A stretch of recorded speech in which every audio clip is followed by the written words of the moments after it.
Assalamualaikum warahmatullahi wabarakatuh. Perkenalkan, nama saya Hendriati Nufus, kelas B pagi Prodi Pendidikan TK. Baiklah, di sini saya akan melanjutkan penjelasan saya tentang handout sistem operasi yang telah saya buat, yaitu handout sistem operasi pertemuan kelima. Baiklah, di sini saya akan menjelaskannya. Pokok bahasan yang akan saya jelaskan pada pertemuan kelima ini adalah manajemen memori.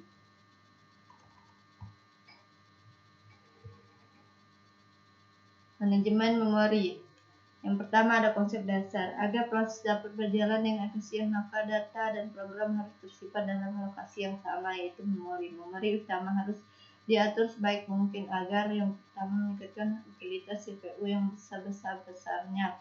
Yang kedua, data dan instruksi dapat diakses dengan cepat oleh CPU. Yang ketiga, memori utama memiliki kapasitas yang sangat terbatas sehingga pemakainya harus seefisien mungkin. Yang kedua, ada syarat pengelolaan memori.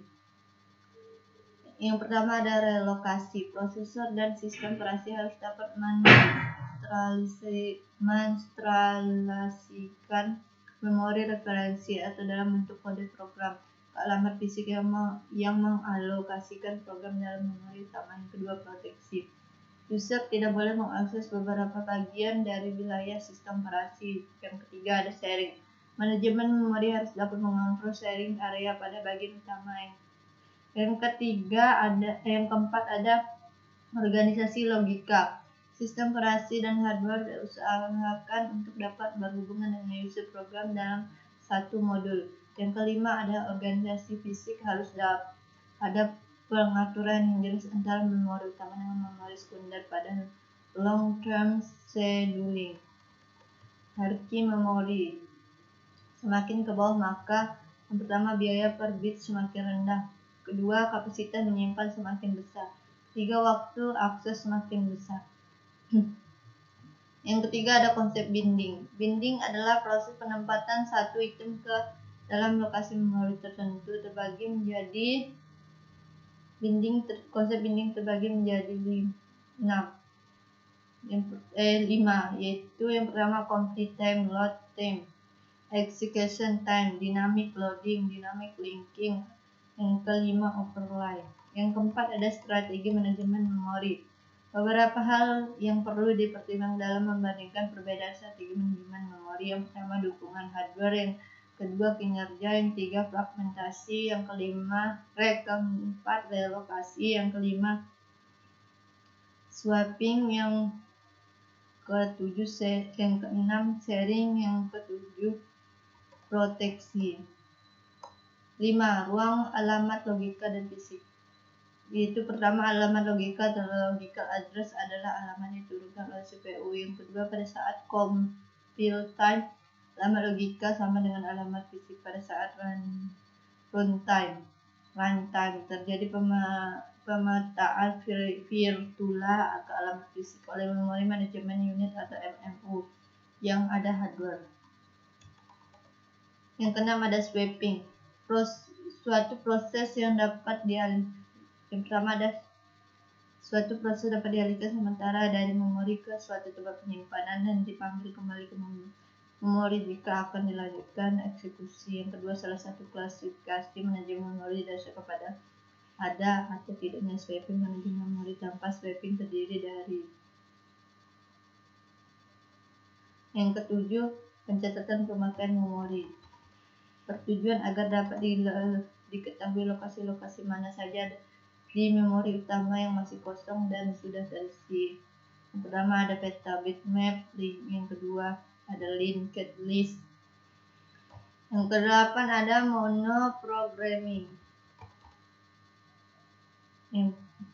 Monoprogramming ada berbagai macam, yaitu pada suatu waktu hanya akan ada satu proses menggunakan semua memori. Yang kedua, gambar A menunjukkan baik sistem operasi maupun user program ditempatkan di RAM. Sistem operasi diletakkan di alamat bawah, sedangkan user program berada di atasnya. Gambar B menunjukkan sistem operasi diletakkan di ROM, sedangkan user program berada di RAM. Gambar yang C menunjukkan sistem operasi diletakkan di RAM alamat bawah, user program berada di atasnya, dan device driver diletakkan di ROM, dalam bentuk rhombius. Jika sistem operasi diletakkan pada lokasi memori rendah, sedangkan user proses diletakkan pada lokasi memori tinggi, maka perlu adanya proteksi terhadap memori. Proteksi ini dilakukan dengan menggunakan base register dan limit register. Nilai ini dapat berubah secara dinamis. Ini adalah contoh gambar dari pengalokasi urutan contiguous allocation. Pertama, ada memori utama mengalokasikan tempat untuk sistem operasi dan beberapa user proses. Yang kedua, biasanya memori utama dibagi menjadi dua bagian, itu alokasi resident sistem operasi dan sisanya untuk user proses. Yang ketiga, ada pengalokasian secara urutan terbagi atas. Yang pertama, multi programming dengan partisi statis, yang kedua multi programming dengan partisi dinamis, yang ketiga bunyi sistem. Selanjutnya ada multi programming dengan partisi statis. Itu ada berbagai macam, yaitu yang pertama dilakukan dengan membagi memori menjadi beberapa partisi dengan ukuran tetap.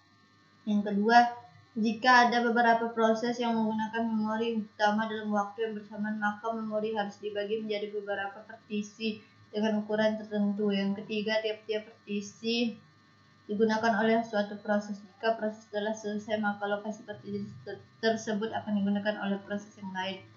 Yang keempat, multi-programming dengan partisi statis dapat dilakukan dengan dua cara, yaitu pertama ukuran sama, yang kedua ukuran tidak sama. Selanjutnya ada multi-programming dengan partisi statis atau ukuran sama. Ini di sampingnya adalah gambarnya.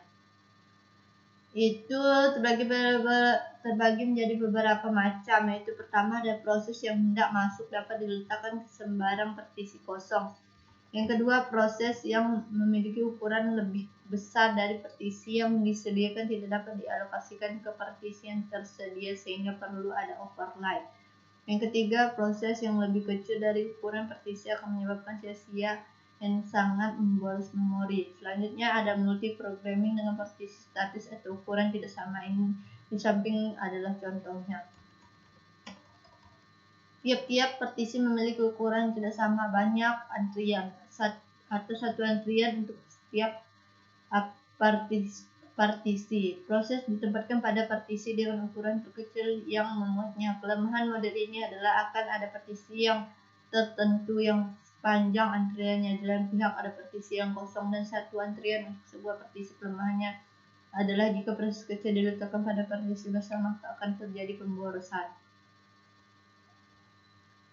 Selanjutnya ada multi programming dengan partisi dinamis. Yang pertama, ada partisi baru akan dibuat setelah suatu proses masuk ke memori utama. Yang kedua, ada dampak yang ditimbulkan adalah akan muncul lubang-lubang kecil yang terletak di antara dua proses yang ditempatkan. Di samping itu juga menyulitkan dalam melakukan alokasi dengan alokasinya. Contoh, terdapat 5 proses yang akan dieksekusi secara FCFS. Ini adalah contohnya. Job queue, sistem operasi 2150K. Sampingnya ada 400K. Samping bawahnya 2560K. Ini hasil di dalam tabelnya, yang di bawahnya ini adalah hasil akhirnya. Sekian penjelasan saya, hasil handout saya tentang sistem operasi yang telah saya buat. Sekian dan terima kasih. Wassalamualaikum warahmatullahi wabarakatuh.